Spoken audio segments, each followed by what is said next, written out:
Hello, and my name is Dr. Patrick Treacy. I'm phoning you on to the lecture from Dublin in Ireland. Thank you very much again for inviting me to St. Petersburg for the SPB Congress, which is running from June 17th to June 21st this year. This year I've got an interesting lecture, and it's on topical application of cosmeceuticals to skin. What works and what doesn't. You know, cosmeceuticals is an interesting crossover between cosmetics, where you don't improve anything, and pharmaceuticals, where you do.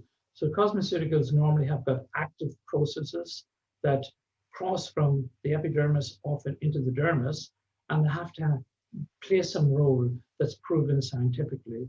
So I'm really looking forward to this. And we know, particularly at the moment, a lot of new things are coming on board.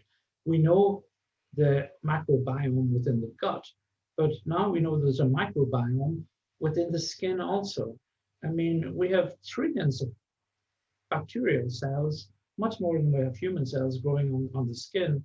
And these, when they go out of sync, give rise to an awful lot of our conditions, from acne all the way through to eczema. So the whole new big thing in cosmeceuticals soon will be microbiome. And we know also that there are other factors within the skin also that will be taken into account. For instance, stem cells. They're becoming so popular in cosmeceuticals, but where are they from? They're usually plant stem cells, and we know they must be dead, because I mean, there's no way that plant stem cells are going to stay alive within a compound. So what are these things doing, and can we prove that they work? Now, stem cells are just little messenger chemicals, and we use them, I suppose, quite a lot in wound healing and all the rest, or at least we do in Dublin.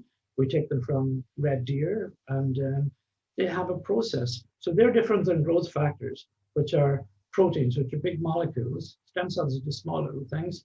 So I'm looking forward to a wonderful congress, and I am looking forward to meeting up with all my friends again in St. Petersburg when all this is over. I'm due to run to the city. I've been in Moscow about 10 times.